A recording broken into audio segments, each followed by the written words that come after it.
Hey, welcome to another edition of Recovery on Screen, the YouTube series that sort of breaks down all the great movies about addiction, recovery, and mental health.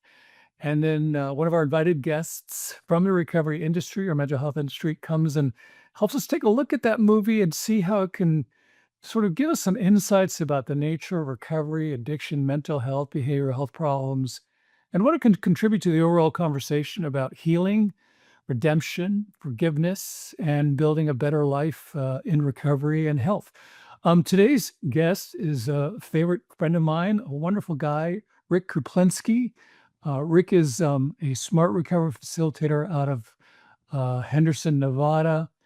A great friend to the recovery community. Does fantastic work in Las Vegas. Rick, thank you so much for coming and welcome to the show. Thanks for having me, Ted. Glad to be here. Yeah, well, listen, I can't think of a better person to break down this movie. It's one of my favorites. Flight with Denzel Washington. It's really one of the most important movies in the Recovery Movie Meetups program. It's got so much. It is a virtual cornucopia of really interesting things to say about the nature of recovery. And most importantly, one of the central questions of the movie that we'll get to shortly, which is very, very, very interesting in that the whole premise of the movie is that this guy is drunk and high and lands a plane upside down and saves thousands of people or hundreds of people. What does that tell us? What is Robert Zemeckis, the director of this movie, trying to tell us? Or is he trying to tell us anything at all? That's what we're going to try to break down. Rick, tell us a little bit about the work that you do in Henderson. Okay, here in Henderson, I've been a smart recovery facilitator since January of 2020. Later this week, I'll be facilitating close to my 300th meeting in my home meeting. I'm also starting a new meeting this week in cooperation with the Phoenix Sober Active Community. And in addition to that, I'm a volunteer support coordinator for Smart Recovery in Nevada, which means I'm out there trying to recruit facilitators, start new meetings, and just make people more generally aware that there is choice when it comes to peer recovery support. Very cool. Well, for those of you who don't know what Smart Recovery is, wonderful organization, another great mutual support meeting format that's out there, very successful, been around for about 30 years. And it's sort of like an evidence-based version, not a version of anything, but it's an evidence-based program that's about rolling up your sleeves, doing the work of recovery with tools and perspectives and very much based on rational emotive behavioral therapy. I'm also a meeting facilitator and I give meetings every Wednesday night. Been a wonderful part of my own personal recovery as well. Um, and Rick, also before we get started, you also just published a book, right? Tell us a little bit about that. Yeah, I'm a first time author. Just released a book called Supercharge Your Recovery, 30 essays on beating addiction with smart recovery. And I have to say thank you to Ted Perkins for the assistance you provided me with the project. Like I said, it's a compilation of 30 essays I've written about various subjects from a smart recovery perspective. Many of them have already been featured on the Smart Recovery website as blogs. But when I had 30 essays, I thought, why not compile them and put them into one handy dandy format called Supercharge Recovery? And already working on the second edition. I've got three more essays written. So I hope to do a second edition within about a year with some additional perspectives. Well, that's wonderful. Listen, people who contribute their knowledge to the literary world by publishing books like this, I was just delighted to be a part of it, and thank you for letting me help you out. So, Flight, why? Like, our guests can choose any movie that they want. Why Flight, Rick? Okay. So let me first tell you a little bit of my history with this film. Okay. I first saw it in theaters in 2012 when it was first released. At the time I saw it, I was heavy into my addiction, which was alcohol. I was drinking very heavily and very regularly. And I went to see it on a Saturday afternoon. I'm pretty sure my blood alcohol level was still over the legal limit from the night before. And I was in that very uncomfortable transition state from hangover to withdrawal to really craving that first drink. So I'm sitting in the movie theater. I'm not even sure if I fully knew what the movie was about, other than a plane crash where I went to see it. And I do remember sitting there just being contrary. Well, first of all, I was thinking, I can't wait for this movie to be over because I feel like shit and I need a drink. Um, but secondly, I spent the whole time in the movie saying, well, that's not me. I'm not that bad. I would never do that. Denial, denial, denial. So the message didn't really hit me.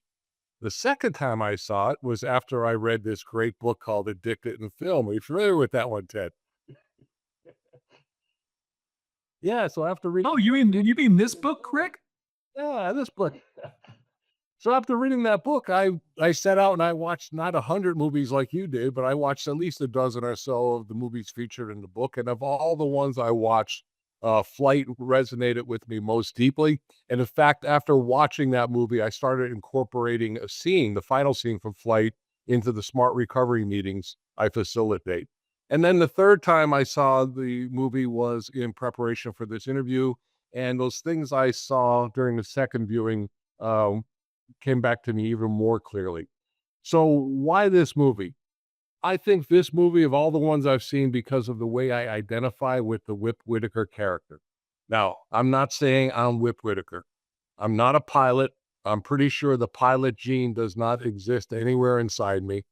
I never woke up in a hotel room with a naked woman other than my wife in the room and a line of coke on the bedside table. And I'm pretty sure that Whip's confidence comes a lot more naturally to him than it does to me. But as far as similarities, we were both road warriors. He's a pilot. I had a 36-year career in union organizing where I traveled very, very frequently, sometimes 150 nights or so a year. So I identify with what Whip goes through, the long hours, the drudgery of travel, the disconnection with family, all those lonely, boring nights in hotel rooms. And I know how much that is a temptation to find relief from boredom. And sometimes, dare I say, like the temptation just to act out because you have opportunity. You're all alone in a strange city and so on. So like Whip, I think I was reaching for the bottle, quite a bit for solace, however artificial, from all of the disconnection, stress, and drudgery of travel. But even more than that, even though our jobs are very different, I think there are strong similarities. Like Whip, I had a job where being on all the time was very important. Everywhere I went, I was expected to be a top performer, be steady and confident. So it takes a lot of energy to maintain that, and I think it becomes, kind of an alter ego, a sort of another persona. And being that way is something that's very, very difficult to maintain. But when you do it over and over again, there's a rush of adrenaline that comes from it. You kind of feed off it. And then you get done with the workday and you're back in that lonely hotel room and you're just having a hard time coming down with that from that adrenaline rush. And you're just like a caged animal in a hotel room. So I really identify with the character for all of that because I had it in my experience as well.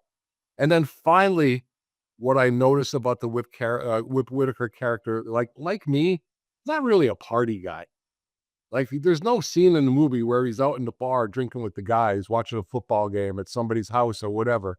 Like me, his drinking was really in isolation, and it was getting that escape, and letting that guard down from that person that he had to be in his job. Mhm. But yeah, and I think most people that watch that movie and identify with him the way you have, I think they can really sort of think about how being alone, being on the road, being performing all the time, trying to find a way to release, to deal with boredom, to deal with loneliness, to deal with like, rewarding yourself for doing a great job all the time and having sort of like a feedback loop that's buttressed by alcohol or drugs. It's very common. And I think a lot of people who are in recovery could totally identify with that, which I think you made the right point. He's identifiable. Nobody has to be a pilot and you don't have to land a plane upside down to understand really kind of the things that he's going through.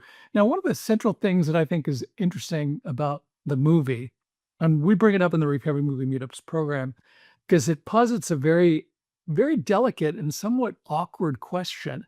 And it's a question that, like, the mechanics of it, there's two stories. One is the story of Whip Whitaker trying to understand and coming to grips with the fact that he has a problem and he has to do something about it. That's like the emotional journey that he's on. But there's also like the meta story, the biggest story, which is to him to work with a lawyer to see if he can be exonerated for the crash and go through the NTSB hearing and sort of try to get a way out because the toxicology tests show that he was drinking, but it's inadmissible. And so now they're trying to sort of clean up his image and have him sort of just say, no, it wasn't me. Nothing happened. Everything was great. It must have been somebody else that drank the booze on the plane. But the fact remains that, what nobody can understand is that how he was able to land the plane upside down and save as many people as he did. It's sort of like a miracle, and it sort of implies that did he have to be drunk or high to come up with that crazy idea to invert the plane and land it that way?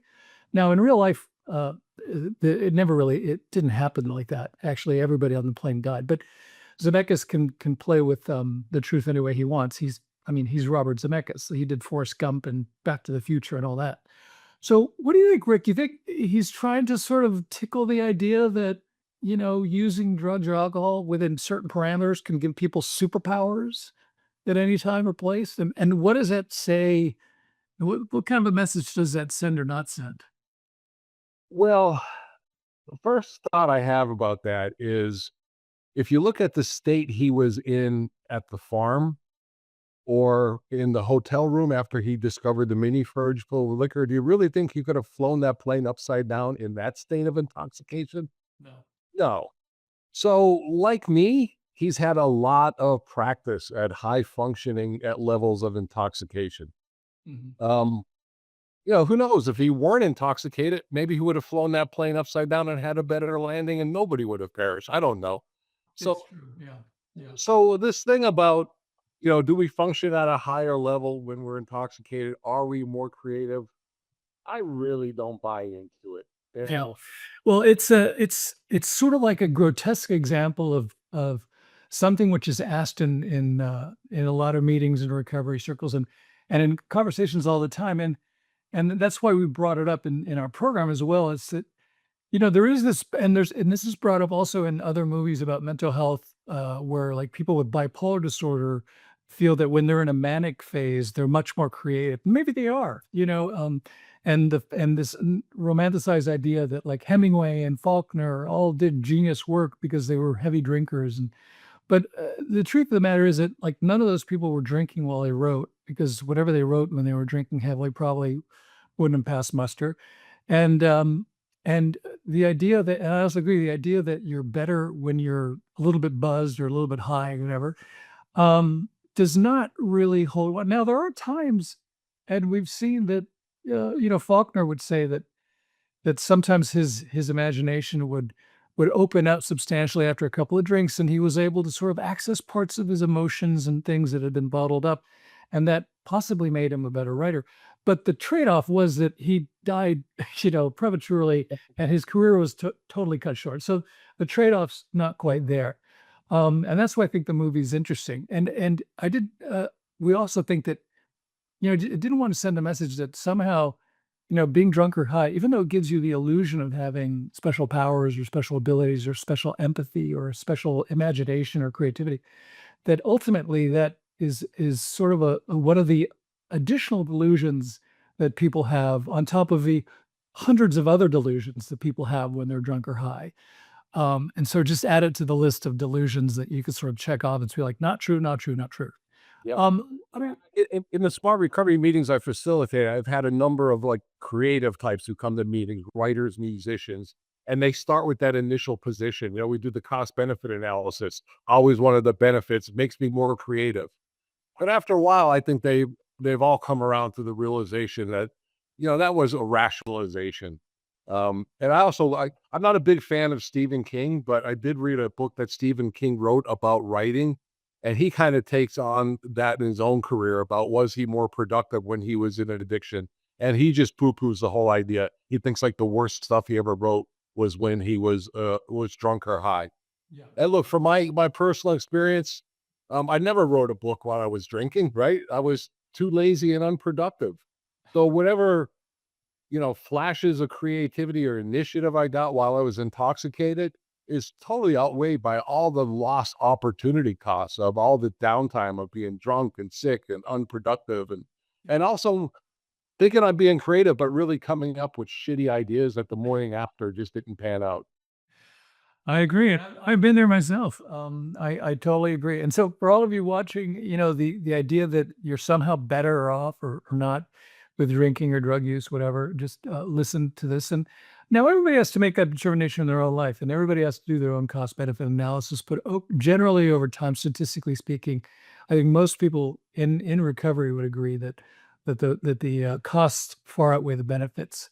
This question is also examined in a very peculiar way in another movie, which is also in our book called Another Round. It's a Danish movie.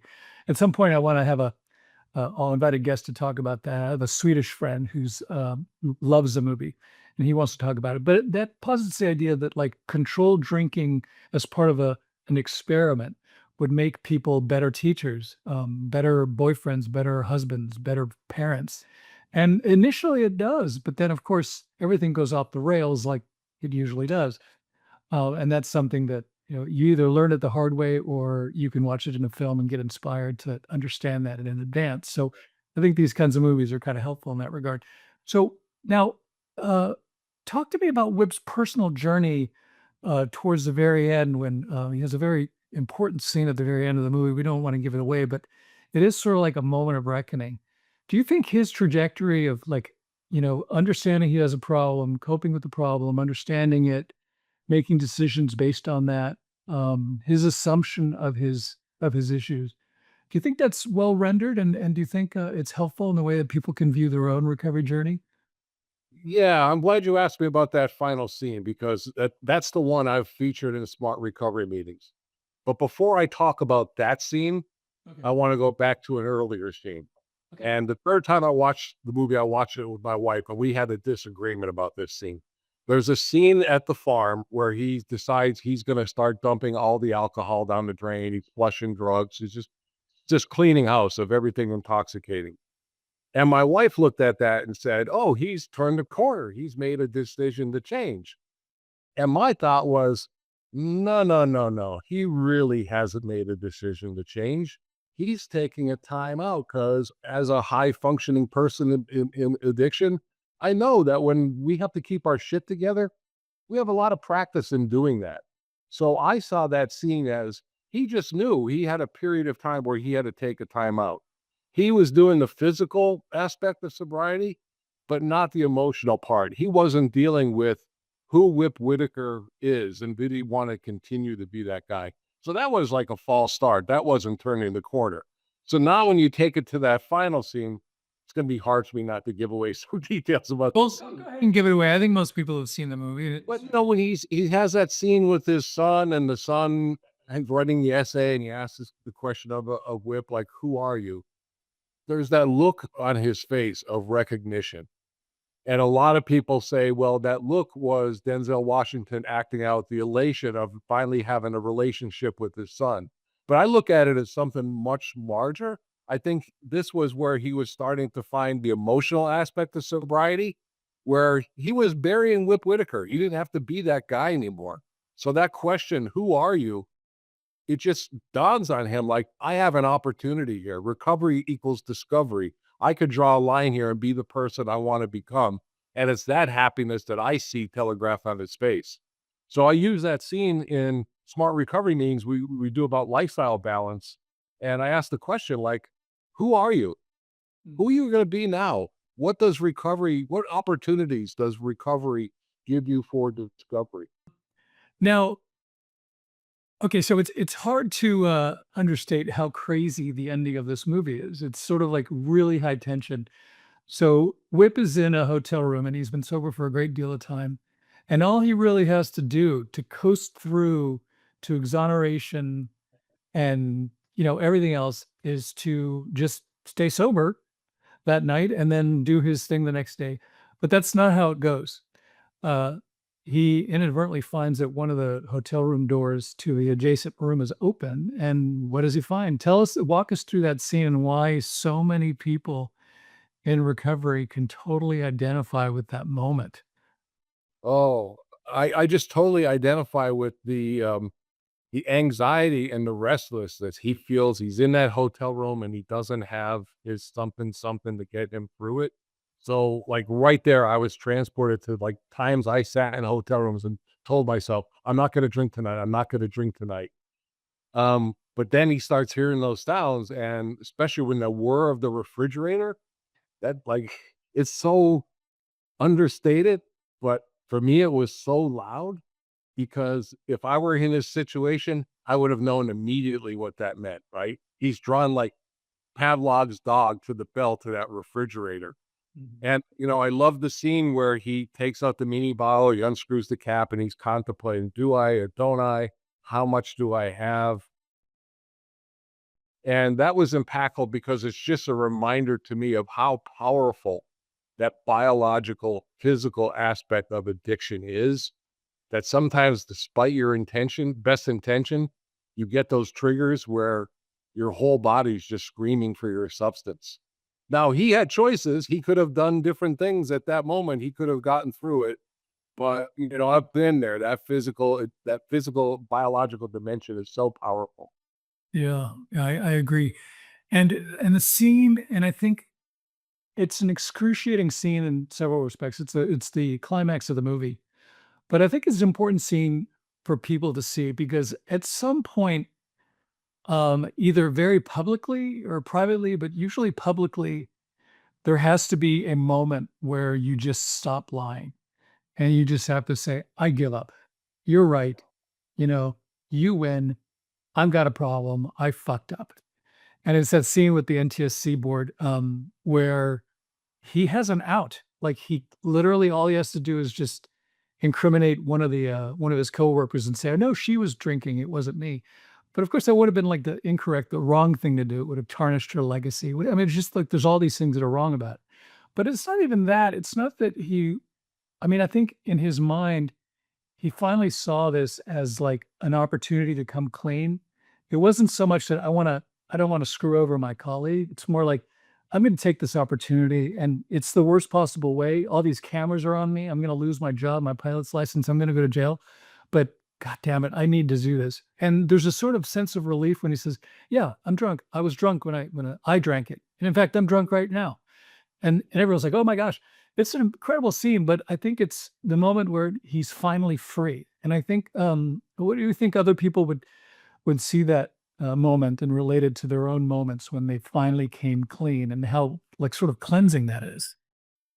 Yeah, well, I saw that moment very similar to what happens in smart recovery when people do their hierarchy of values, when they reflect, like, what's really important to me. And I think at that moment, what flashes to him is being Whip Whitaker is less important than having my integrity and valuing these people in my lives that I'm screwing over by, what I've done. So, he may not have in a smart recovery meeting worked through the tool, but I think something flashed there where he said, I've got to be better than this. I've got to be bigger than this. So it's a very, very courageous moment because, like you said, all he had to do was like just hold up the facade for another half hour or so, and he's off the hook. Yeah, yeah. And somehow, his buddy got him, chemically okay to be stabilized. And I'm not gonna tell you the scenes that led up to that with, John Goodman, because Somebody I shot think him great in that movie. he that's just crazy. So if you haven't seen it, John Goodman is worth the price of admission for there. I love that he's got his own theme music to "Sympathy for the Devil" every time he's on screen. So Rick, so any parting thoughts to, people from the Recovery Movie Meetups program that use movies to sort of inform their own, recovery journeys, both from addiction and mental health? Any parting thoughts about this movie or any other movies that you think are valuable to what we're trying to do to change people through the power of cinema? I think they're very valuable because so many movies, I think of Days of Wine and Roses, I think of a number of others, they really hold up a mirror to us, and we if we are open to it, we can contrast and compare ourselves and our behavior to the characters, and we could draw some lessons for it. Are they perfect? No. I mean, I wish some of these movies would have like more emphasis on the cleanup and less on the train wreck. Um, but still, I find them very valuable. And my wife will always ask me when we're watching movies like this, and we also just binge watch the whole 7 seasons of Mad Men. She said, "Don't you get triggered by watching all of these people drinking?" And I said, my recovery, my discovery has evolved to the point that what I do is I get reverse triggers. I sit there and watch those movies and say, I recognize that guy, but I am so grateful I'm not there anymore. And I certainly don't want to go back to that behavior. Yeah. So I think they're very valuable. But maybe they don't land the right way the first time. Like my experience with Flight, where I sat there, hungover, intoxicated, whatever I was, craving a drink, and just trying to find every reason in the world to say this doesn't apply to me. Well, Rick, thank you so much for joining us. And we've been wanting to talk about this film for a while, and I'm glad, and you're the perfect guy to do it, because it has so much to do with the work that you do. We're going to put links to your book, Supercharge Your Recovery. There it is. We're going to put links to your book in the description section of this video. Check it out. I had the pleasure of reading it because I helped Rick design the layout for publication. But usually when I do that stuff, I don't actually bother reading it. But this actually, but this time I actually did. It's great stuff. Whether you're into smart recovery or 12 steps or whatever, any cool resource is a great resource, and Rick's is a wonderful resource. So I definitely I've got my copy, and I heavily encourage you guys to seek out your own copy. It's really, really helpful. And for all of you who follow Recovery Movie Meetups, clients, and everybody else, thank you for joining us on this episode of Recovery on Screen, where Rick Kuplinski helped us break down the movie Flight with Denzel Washington. Thanks for joining us. See you all soon. Thank you, Rick. Thank you, Ted.